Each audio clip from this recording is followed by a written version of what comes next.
First ever factory outlet Mukunda jewelleries Kukatpally Khammam Kothapet Somajiguda Hanamkonda and Suchitra. నమస్తే రమగారు. నమస్తే జయ. రమగారు, 7 వారాల నగలు రోజుకు ఒక రకం ముత్యాలని, పగడాలని, పచ్చలు, కెంపులు అట్లా వేసుకునేవారు కదా. రానుల కాలంలో అలా జరిగేదా? సామాన్య ప్రజానీకం కూడా చేసేవారా రమగారు?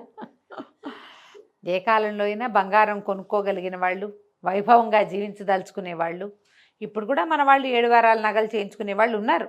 అవునండి. రాజులు రాణులు ఏమిటి, కొన్ని కుటుంబాల్లో ప్రత్యేకంగా బంగారం షాక్గా ఉండేవాళ్ళు, గ్రాండ్గా లైఫ్ గ్రాండియర్గా ఉండాలనుకునేవాళ్ళు.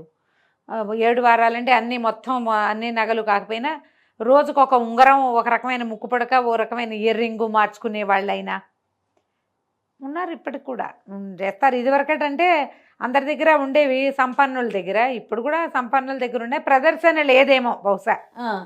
ఇప్పుడు ఏంటంటే ఎంత తక్కువ వస్తువులు పెట్టుకుంటే అంత సింపుల్గా ఉండి ఎలిగెంట్గా ఉండటం, ఇలాంటివేవో పాయింట్లు మాట్లాడుకుంటారు కదా జయ. సింపుల్ అంటే ఏమిటంటే ఈ మెడ, బోసి చెవులు, బోసి చేతులు, బోసి కాళ్ళు, వివాహాలకి కోటాను కోట్లు ఖర్చు పెడతారు, ఆ మంగళసూత్రం వేసుకునే పని లేదు. ఇలాంటి వాటితోటి ఏవో రకరకాల కారణాలతోటి ఇక వస్తువులు వేసుకోవటము అవి తగ్గిపోయింది. కొనుక్కుంటున్నారు. కొనుక్కుని వస్తువులు వేసుకునే వాళ్ళు ఒక రవ్వ తక్కువగానే ఉన్నారేమో అని అనిపిస్తుంది. మరి కానీ కొంతమంది వస్తువులు అసలు వాడని కూడా వాడరు. కొన్ని ఇప్పుడు డాక్టర్స్ ఉన్నారు, ప్రతిరోజు ఇంత జ్యువెలరీ వేసుకున్నో లేకపోతే చేతులకి ఉంగరాలు పెట్టుకున్నో చేయలేరు. అట్లా ప్రొఫెషన్ బట్టి ఉంటుంది అనుకుందాం. కానీ సామాన్యంగా చూసుకుంటే వస్తువు పాడైపోతుందను, అరిగిపోతుంది, బంగారం అయితే అరిగిపోతాయి అనేసి, లేకపోతే మురికి పడతాయని, బాధపడతాయని, లేదా జనాలకు తెలిసిపోయి దిష్టి తగులుతుందని అలా కూడా ఈ పాయింట్ నాకు రాలా. దిష్టి తగులుతుంది, ఈ పనులన్నీ ఎవరు చేస్తారని బద్ధకం, ఒళ్ళొంగంతనం వాటితో కూడా పెట్టుకో. ఏమ్మా డాక్టర్లు అయితే చెవులకు దొదులు పెట్టుకోకూడదా? చెవులకు పెట్టుకుంటారు. చేతులకు జత గాజులు వేసుకోకూడదా? మెళ్ళ గొలుసు ఉంచుకోకూడదా? ఉంగరాలు లాంటివంటి గ్లౌజులు అవి వేసుకుంటారు కాబట్టి రింగ్స్ పెట్టుకోరు. కంకణం ఇక్కడ ఉండొచ్చుగా, గాజులు ఉండొచ్చు, చెవులకు ఉండొచ్చు. ముక్కు పడక పెట్టుకునే అలవాటు ఉంటే ఒకటి పాపిడి బిళ్ళలు, మామిడి పిందెలు అవి పెట్టుకోరు. కానీ ఆ మాత్రం ఒక మాదిరిగా అలంకరణకి బాగుండేది, మొహాలు బోసిగా కనపడకుండా ఉండేంత మాత్రం అలంకరణ డాక్టర్ అమ్మాయిలు కూడా చేసుకోవచ్చు. అవును. నేను మన ఇల్లు కదా, అందరి ఇల్లు కామేశ్వర గారిని చూశాను. ఆవిడేవో చాలా సింపుల్గా ఉన్నారు జయ. బ్రైట్గా ఉందంటే ఆవిడ మొహం జయ. నేను ఎప్పటి నుంచో ఆవిడతో ఇంటర్వ్యూస్ చేయాలని, ఆవిడ చక్కగా పొడుగ్గా జడలుకుని తల తెల్లబడిపోయింది. నా వయసు కొంచెం నాకంటే కొద్దిగా పెద్ద, అంతకంటే చాలా పెద్దవారని నేను అనుకోను. పొడుగ్గా జడలుకుని చివరి దాకా చక్కగా మల్లెలు కనకాంబరాలు దండ పెట్టుకున్నారు. ముద్దొచ్చారంటే నాకు భలే బాగా అనిపించారు. సింప్లిసిటీ అంటే వ్యక్తుల వ్యవహారాల్లో ఉండొచ్చు, వాళ్ళ పద్ధతిని బట్టి కదా. ఆవిడ మెళ్ళ సూత్రాలు అవి ఉన్నాయి, ఓ జత గాజులు ఏవో ఉన్నాయి, చేతులకి ఉండొచ్చు. ఇప్పుడు ఈ ఈ శరీరావయవానికి ఈ ఆభరణం అనేది ఒక ఫిక్స్ చేసి పెట్టారు జయ మనకి పూర్వకాలం నుంచి. ముందు కాలంలో కూడా బంగారం తక్కువగా ఉంటే, ఇప్పుడు బంగారం తగ్గింది, ఇదివరకు ఇంకా ఎక్కువ ఉండేది. అవును. బంగారం లేకపోతే వెండి లేకపోతే ఇత్తడి, సత్తు అలాంటి ఆభరణాలైనా ధరించేవాళ్ళు. ఏదో ఒకటి ఆభరణం ఉండాలి ఖచ్చితంగా. ఈ ఆడవాళ్ళ ఆరోగ్యానికి ఆరోగ్య రహస్యం బంగారంగానే చెప్తారు. అసలు బంగారం పెట్టుకుంటేనే మనుషులకి తేజస్సు, కళాకాంతి వస్తాయి. కొన్ని రకాల గ్రహాలు శాంతిస్తాయి, వ్యక్తులకి పవర్ పెరుగుతుంది, తేజస్సు పెరుగుతుంది, ఆరోగ్యం ఇంప్రూవ్ అవుతుంది. ఈ వేళ్ల దగ్గర నొక్కటం, కాలి వేళ్ల దగ్గర నొక్కుబడి, పాదాలకి కడియాలు, తర్వాత ఏమో పట్టీలు, తర్వాత గాజులు. ఇప్పుడు గాజులన్నీ కూడా ఇప్పుడు ఇవన్నీ ఎందుకు, ఇక్కడ ప్రెషర్ ఉంటేనే మనకి ఈ ఎండోక్రైన్ గ్లాండ్స్ అవన్నీ కంట్రోల్లో ఉంటాయి, సరిగ్గా పనిచేస్తాయి. అందుకని ఇక్కడి నుంచి ఇక్కడ మట్టి గాజులే వేసుకోవాలని లేదా, మా బంగారు గాజులు కూడా వేసుకోవచ్చు. మట్టి గాజులు తర్వాత కాలాల్లో వచ్చినాయి, తొలి కాలంలో మట్టి గాజులు ఎక్కడున్నాయి? లేవు, బంగారు గాజులే ఉండేవి. అసలు శ్రీపాద సుబ్రహ్మణ్య శాస్త్రి గారి ఒక కథలో 60లో రాయబడింది. అది కథ పేరు కమ్మని పువ్వు ముళ్ళ చెట్టును అనుకుంటా ఆ కథ పేరు.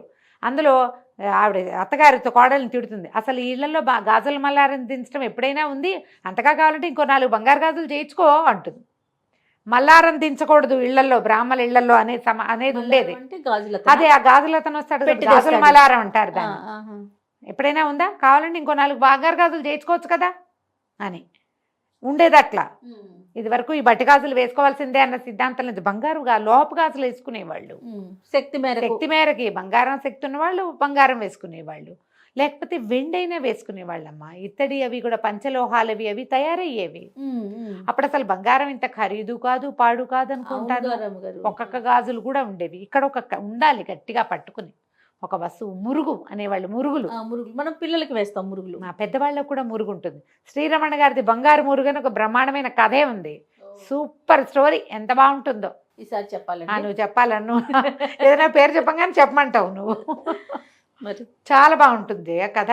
బంగారు మురుగు, మామగారి చేతికి ఒక మురుగు ఉంటుంది. అందులో మురుగులు పెద్దవాళ్ళు కూడా పెట్టుకుంటారు, ఏం పర్వాలేదు. ఇప్పుడు ఈ వస్తువులు ఇలా ఖచ్చితంగా చెవులకి ఉండాలి. ఇక్కడ తమ్మెట్లు, ఈ పైన కింద ఇవన్నీ కూడా ఆరోగ్యాన్ని ఇంప్రూవ్ చేసేవే, డైజెషన్ని పెంచుతాయి. 2 చెవులకి కుట్టితే బ్యాలెన్స్ ఉంటుంది బ్రెయిన్. అందుకని మగవాళ్ళకు కూడా చెవులు కుట్టేవాళ్ళు కదా, మగవాళ్ళ చెవులు కుట్టించేవాళ్ళు. క్రమంగా అన్నీ పోయినాయి. క్రాఫ్ వచ్చేసరికి చెవుల పోగులు మానేశారు, అన్నీ పోయినాయి. ఇప్పుడు ఆడపిల్లలు ఏంటి, ఫ్యాషన్ వాళ్ళు కుట్టించుకుంటారు ఇవన్నీ. మామూలు వాళ్ళు ఎవరు కుట్టించుకోరు. ఆ స్టైల్ మీద అదేదో ఫంకీగా కనపడుతోంది మనకి. ఫంకీ కాదు, మనం ఈ ఉత్తరాంధ్ర ఆ వైపు అందరికీ ఆభరణాలు బోల్డ్ అని ఉంటాయి చెవులకి. అదంతా బంగారం ఉండేది, బంగారం పెట్టుకునేవాళ్ళు. వాళ్ళ శక్తి. ఇక్కడికి ఒక వస్తువు, కిందకు వస్తువు, కంటే కాసుల పేరు నాను బోల్డ్ ఉండేవి కదా, నాన్ పథకాలు. తర్వాత ఇంకా ఏమిటో రకరకాలు వస్తువులు. తర్వాత నడుము బిగించి వడ్డాణము. నాకు తెలిసైతే మా నాయనమ్మ రోజు వడ్డాన్నం పెట్టుకోవడం నాకు తెలుసు. వడ్డాన్నం పెట్టుకునేది మా నాయనమ్మ. ఆవిడ మడి పని అయిపోయాక బయట విడిచీర కట్టుకుని వడ్డాన్నం అవి పెట్టుకుని కాసేపు పక్కింటికో 2-3 ఇళ్ళకి ఒక ఇంటికో పెత్తనానికి కాసేపు వెళ్ళి మరి మాట్లాడుకుందే విషయాలు తెలియవు కదా. తోడుకోడళ్ళ ఇళ్ళకి చిన్నపిల్లని వెంట పెట్టుకుని వెళ్ళేది మా నాయనమ్మ. వెళ్ళి వచ్చేదనమాట. నాకు తెలిసాక ఆవిడ బాగా తిరగటం లేదు, పేరెంటాలకు రావడమే నాకు తెలుసు. ఈ విషయాలు మా అక్కయ్య వాళ్ళు చెప్తారు. మధ్యాహ్నం పూట నాయనమ్మ వెళ్ళి కాసేపు పెదనాయనమ్మ గారింటో కాసేపు కూర్చుని వచ్చేదని. ఎవరో ఒక చిన్నపిల్లని వెంపటి పెట్టుకెళ్ళేది, తనతో పాటు ఉంచుకునేది. ఆవిడ సంక్రాంతి పేరెంటాలకు రావడము, ఇవి పోయటం, అందరికీ రేగుపళ్ళు పోయటం నాకు కూడా తెలుసు. నాయనమ్మ వడ్డాన్నం పెట్టుకోవడం చాలా సహజమైన క్రియగా ఉండేది మాకు. ఆవిడ కాళ్ళకు ఒక కడియాలు పట్టి గొలుసులు 2 ఉండేవి. బాగా పెద్దదైపోయాక మొయ్యలేకపోతుందని పాలేళ్ళు అటొక తాడు ఇటో తాడు వేసి లాగి వాటిని సెపరేట్ చేసి తీయించి వాటితో చిన్న కంచం చేయించారు. అంత బరువు ఉండేవి. అంత బరువు. 2 కడియాలు 2 గొలుసులు, కడియాలు గొలుసులు అనేవాళ్ళు. వాటితోటి ఇంత కంచం. పథకాల పద్ధతి వేరమ్మా. ఇప్పుడు బంగారం ఉంటే మనం కొనుక్కుంటున్నాం, కానీ ఏ సందర్భంలో పెట్టుకుంటున్నాము అనేది మనం ఆలోచించాలి. మీరు బంగారం కొనుక్కోగలిగిన వాళ్ళైతే ఒంటికి సరిపడా ఆభరణాలు పెట్టుకోండి, దాన్ని అనుభవించండి అమ్మా సంపదని. ఏదో ఫంక్షన్కి వెళ్తే కొంతమంది వెళ్తారు జయ, ఫంక్షన్కి వచ్చినప్పుడు లక్షణంగా ఉంటారు. ఇక్కడ ఏదో కనపడుతుంది దగదగలాడుతూ, చెవులకి ఏవో ఉంటాయి పెద్దవి, కాసులు గీజులు వేసుకుంటారా. ఇంటికి వెళ్ళాక మొత్తం ఒలిచేస్తారు, ఏముండవు, సూత్రాలతో సహా ఒలిచి తగిలించటమే. ఎందుకు? ఎవరికైనా చూపించడానికే.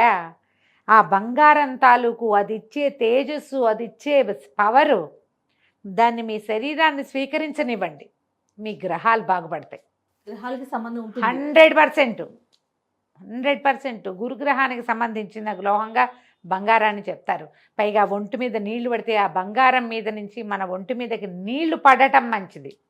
పాడైపోతాయని లోపల దాచిపెట్టుకుంటూ ఎట్లా, రోజువారీ పెట్టుకోవడానికి కొన్ని వస్తువులు ఉండాలి. ఇప్పుడు మెడలో గొలుసులు ఉండే, ఈ గొలుసులు తీసి స్నానాలు చేయకూడదు, ఉంచుకోండి. కావాలంటే గొలుసు తర్వాత తోముకోండి, బంగారం అరిగిపోతుంది. మీ ఒంటి మీద అరగటానికి కాకపోతే మీకు ఎందుకు సంపద? ఎవరైనా తినటానికా? మన తర్వాత తరాలు ఎంజాయ్ చేయటానికా? మనకేనా? మనం కొనుక్కున్నప్పుడు మనకే కదా. మనం వండుకున్నా మనం తింటావా? ఎవరికైనా పెడతామా? అవునా కాదా? మనమే. మన చెవికి ఉండాలి, మెళ్ళ ఉండాలి, చేతి ఉంగరాలు ఉండాలి, కాళ్ళకి పట్టీలు ఉండాలి, గాజులు ఉండాలి, మట్టెలు ఉండాలి. వాటన్నిటి మీద నుంచి ఆ లోహం మీద వేడి నీళ్ళో చన్నీళ్ళో నది స్నానమో చేసినప్పుడు అవి రియాక్ట్ అవుతాయి కదా. ఆ రియాక్షన్ మీ శరీరం తీసుకుంటుంది. లోహం రియాక్ట్ అవుతుంది, అది మనకు కనిపించక్కర్లేదు, నీ శరీరం తీసుకుంటుంది. శరీరానికి అవసరం, అదే కదా. మీ గొప్ప చూపించుకోవడానికి కాదు అది. అది అవునేమో, దానికి కూడా ప్లస్, అది ప్లస్ అనుకోండి. అసలు విషయం ఏంటంటే ఇది పిల్లలన్నీ తీసేస్తారు, బోసు మొహాలతోటి ఉంటారు. పిల్లలకి చిన్నప్పటి నుంచి బయట నుంచి రాగానే బట్టలు మార్చుకున్నట్టుగా వస్తువులన్నీ తీసేయటం ఒక అలవాటు చేస్తారు. ఏదైనా ఫంక్షన్కి వెళ్ళినప్పుడు పెద్దవి పెట్టుకుంటే ఇంటికి రాగానే పెద్దవి తీసి రోజువారీ పెట్టుకునే చిన్నవి తగిలించుకోవటం అలవాటు చేయండి. తగిలించుకుని పడుకోవాలి. మీ చెవికి ఆభరణం ఉండాలి పడుకునేటప్పుడు, లేచినప్పుడు, స్నానించేటప్పుడు. అది మంచిది. పూర్వకాలపు విధానాలు పిచ్చివి, మేమేదో తెలివిగల వాళ్ళమని పొరపాటును కూడా అనుకోద్దమ్మా. ఇప్పుడు మనకున్న తెలివి పాతకాలపు తెలివిలో 100వ వంతు కూడా కాదు. 100 కూడా కాదు. వాళ్ళకి ఇంకా ఎక్కువ తెలుసు. మనకి ఇది మంచిదనే నేను చెప్తున్నాను నీకు. ఎందుకు మంచిది, ఎలా మంచిది, ఎక్కడ మంచిది వాళ్ళకి తెలుసు. అందుకే పెట్టారు. అంతే. అలా అందుకే పెట్టారు. మరి వాళ్ళు పెట్టిందే అందుకు కదా. బంగారాలు దాచుకోవటానికి పెద్ద పెద్ద వస్తువులు కొనుక్కుంటాము. పూట ఏం వేసుకుంటాము, వేసుకోలేము. రోజు మీరు 3 వడ్డాణాలు ఉంటే 3 పెట్టు తిరగండి అని చెప్పం కదా. ఎవరు చెప్పలేరు ఆ మాట. అలా కాకుండా నామినల్ ఆభరణాలైనా ఒంటి మీద ఉంచుకోండి. ఒక వస్తువు వేసుకుంటే దాన్ని అనుభవించేందుకు సంతోషాన్ని ఫీల్ అవ్వండి. వస్తువు పెట్టుకుంటే సంతోషంగా ఉండాలి కదా. కళాకాంతి వస్తాయమ్మా. బోసి మొహాలతోటి భర్తలకి, మగపిల్లలకి, పిల్లలకి కనపడకూడదు. మగపిల్లలు అనకూడదు. భర్తలకి, పిల్లలకి కనిపించకూడదు. అది కూడా బోస్ మెడలు అవి తండ్రులకి తండ్రి కూడా కనపడకూడదని చెప్తారు. పిల్లకి వస్తే 10-11 ఏళ్ళు వస్తే వివాహయోగ్యమైన వయసు పాత రోజుల్లో ఏమిటమ్మా, అష్టవర్షాత్ భవేత్ కన్య అన్నారు. 8-9 ఏళ్ళు వచ్చాక పిల్లల్ని అలా బోసిగా ఉంచకుండా మెళ్ళ ఓ సన్నటి గొలుసు, చెవులకేవో చిన్నప్పుడే కుట్టించేవాళ్ళు కదా. కాళ్ళ పట్టీలు అవి ఉండేవి. మెడలు బోసిగా, చెవులు బోసిగా ఉండకూడదు. భర్తలకు ఆయుక్షీణం, తండ్రులకు ఆయుక్షీణం ఇలాంటివి చెప్తారు జయ. మంచిది కాదు. పైగా రెండోది, కళాకాంతులు లేకుండా ఉంటారు. మీ మొహం ఏం గిడుతుంది వాళ్ళకి, అది ఆలోచించండి. బొట్టు కటక లేకుండా బోడి మొహంగా ఉంటే ఇది ఎవరో అనిపిస్తుంది. అవునా కదా? మరి ఇలా అనకూడదు. బోసిగా ఉంటారు కదా జయ.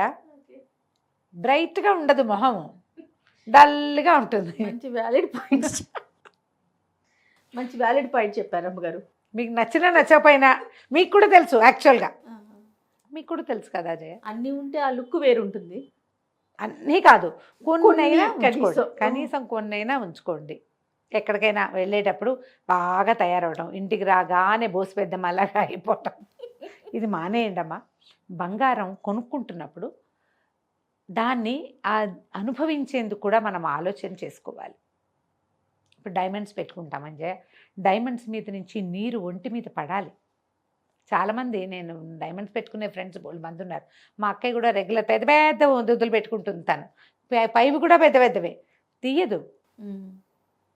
స్నానం చేసేటప్పుడు అది ఉంచుకోవడం. ఎప్పుడో ఏ తలంటో పోసుకుంటారు చూడు, బాగా నూనె రాసుకునేటప్పుడు నూనె ఎక్కుతుందని తీస్తారేమో కానీ రోజువారీ తీసే ప్రసక్తి అసలు లేనే లేదు. అప్పుడే మన ఒంటికి తేజస్సో బలమో వస్తాయి. పోనీ అవి తీసేసి ఇంకో చిట్టివి పెట్టుకోండి. అనుభవించండి. ఏదైనా కొంటే దాన్ని ఎంజాయ్ చేయటం అంటే బీరువాలో పెట్టుకుని ఫ్రెండ్స్కి చూపించి ఫోటోలు పెట్టి ఐ బ్రాట్ తీసు, ఐ డిడ్ తీసు అని పెట్టడం కాదు. ఐ వేర్ తీసు అని పెట్టుకుని నేను పెట్టుకుంటాను. అదే కదా. పెట్టుకుని దాని సౌందర్యాన్ని అనుభవించండి. దానివల్ల మీ గ్రహాలకో లేకపోతే మీ తాలూకు జస్ట్ అవుట్లుక్కో, మీ తాలూకు పర్సనాలిటీకో దాన్ని ప్లస్ చేసుకోండి. అంతే కదా. సూపర్ రమ్ గారు. నమస్తే. నమస్తే.